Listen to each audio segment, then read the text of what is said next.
We have Jorden van Foreest in the studio after beating Gukeshe D. First of all, how does it feel to win against World Champion? Yeah, well, for now I'm still feeling somehow the tension of the game because it just finished. But I think in maybe 20-30 minutes it all set in. And of course I'm super happy. Not only is it my first win against the world champion, but also first win against Gukeshe. So even before he was world champion, I played him a couple of times, but I never won against him, and he won against me several times. So I didn't expect to win, of course. But yeah, it feels really, really good, I have to say. Wow. I wish I know how does it feel, but I'm afraid I will never experience that. Today we noticed that you have a new style. You came with the glasses. We have never seen you with the glasses.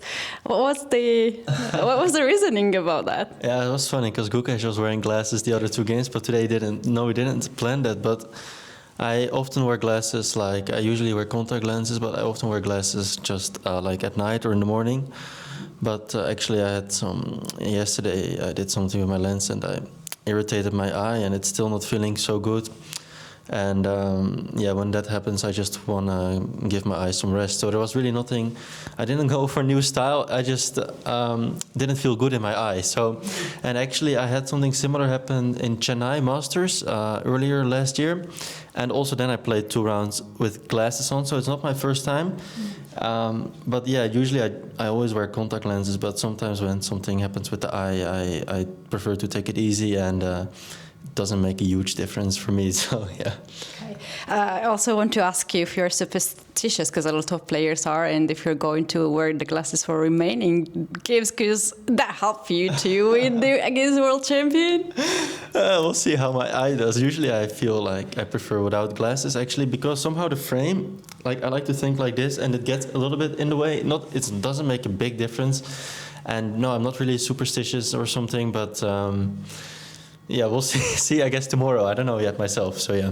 Okay, enough of chit-chatting. We want to know about your position, because it was really crazy starting from the very beginning. Can you please take us through the key moments of a day? Yeah. Well, first of all, he was kind of going for some weird move orders in the Spanish, and I didn't fully understand myself all the points, but I guess he had some points. But I just played very straightforward chess, and he played some sideline which I kind of knew a little bit, but I hadn't looked at in a while. I just know it should be kind of safe for white, and maybe computer will say it's nothing much, but that's just modern chess. And yeah, maybe I don't know, maybe I've seen this position before, or I don't even know, but after he went this queen b8, I was really looking already at this rook takes d4. So probably I already checked a little bit with the computer now. It's probably just a mistake, queen b8. Instead, he should play something else. I don't really know which move, to be honest. Rook to e8. Rook to e8. And sacrifice the queen. Rook e8, queen e5. Okay, wow, that's super deep. I was looking at queen e8, but actually, I thought queen b8 looks very logical because he's getting out of the pin and attacking the bishop. And the thing is, he cannot go here because, of course, now there is this anyway.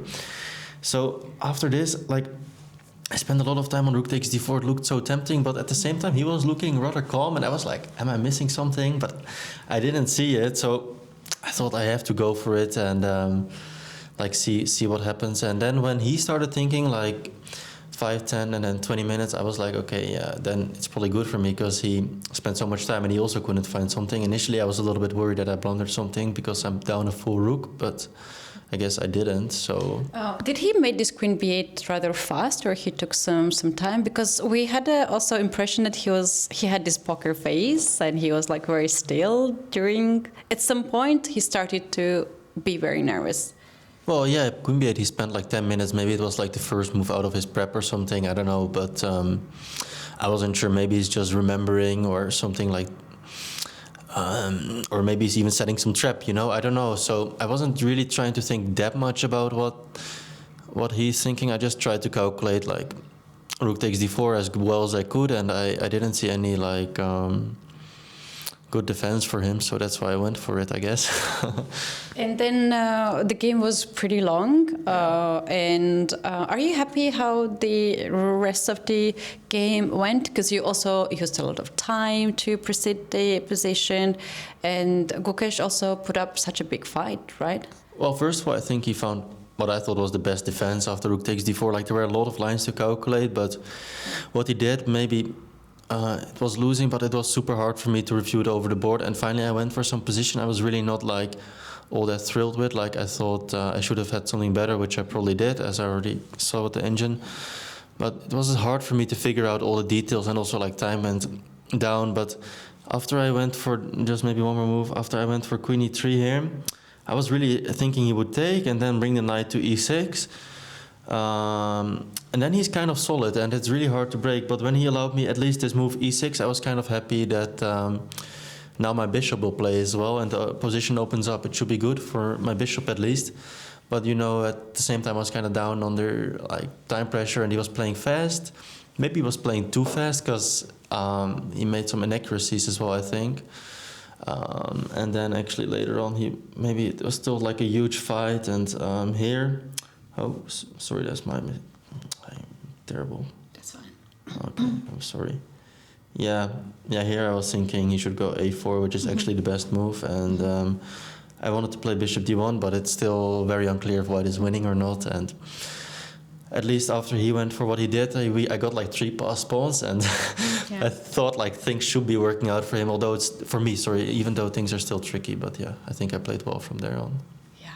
It was really, really nice game, but kind of had a feeling that you had to win like twice in this game, right? The first when you had tactic in this moment, and then to convert it in the end, which was very nicely done by you. Yeah, maybe, I don't know. Like, probably it was easier like winning earlier or so, but for me, I just didn't see it, and like I wasn't even like 100% sure.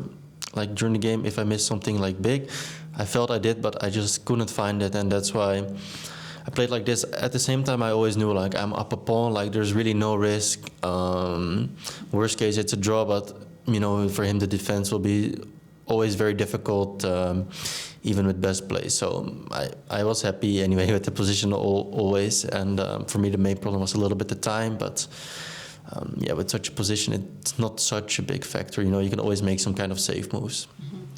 And in the end, it must be very much emotional state right now for you, right? To have such a nice and long game and to win against the world champion.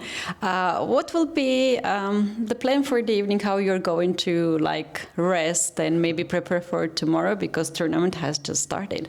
Yeah, I have many more games to go, and I'll have some dinner with my Czech team captain, who's actually in Prague. So that's all I know, and then relax a bit. You know, so many more tough games to go, and I'll see after the tournament. You know, what's the final result? But maybe when I'm alone in the room later, I'll relax a bit, feel happy, and then back to work pretty quickly.